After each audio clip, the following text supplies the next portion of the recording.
নমস্কার বন্ধুরা, আশা করি সবাই ভালো আছেন আর আমিও অনেক ভালো আছি।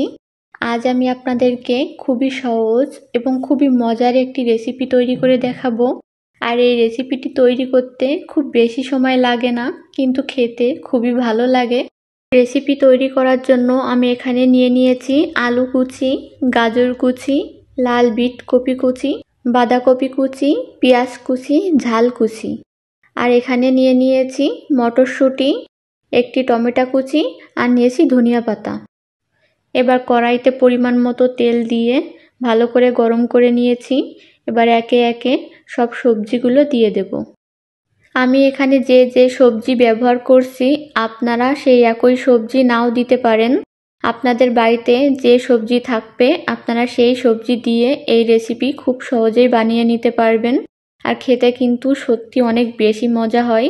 আমার সব সবজিগুলো দেয়া হয়ে গেছে। এবার সবজিগুলো কিছুক্ষণ মিশিয়ে নেব।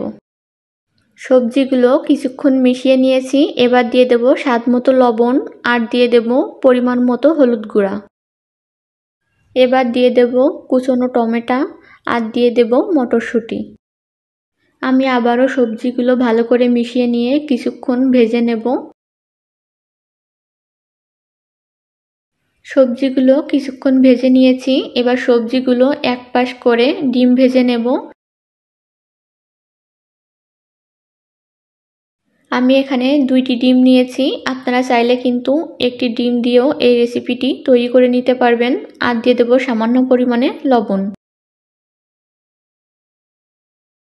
এবার ডিমের সাথে সব সবজিগুলো ভালো করে মিশিয়ে নিতে হবে। ডিমের সাথে সব সবজিগুলো ভালো করে মিশিয়ে কিছুক্ষণ ভেজে নেব। আমি কিছুক্ষণ ভালো করে ভেজে নিয়েছি। এবার দিয়ে দেব ভাত। ভাত দিয়ে আবারও সব কিছু ভালো করে মিশিয়ে নিতে হবে। দেখতে কিন্তু অনেক লোভনীয় হয়েছে আর খেতে কিন্তু অনেক ভালো হয়েছিল। আপনারা একবার এভাবে বাড়িতে তৈরি করে দেখবেন, খেতে কিন্তু সত্যি অনেক বেশি ভালো লাগে। আর ছোট থেকে বড় সবাই এই রেসিপিটি খেতে খুবই বেশি পছন্দ করবে। আর আমার রেসিপি আপনাদের কেমন লেগেছে জানাতে কিন্তু ভুলবেন না। রেসিপিটি আমার তৈরি করে নেওয়া হয়ে গেছে। এবার আমি দিয়ে দেব ধনিয়া পাতা কুচি।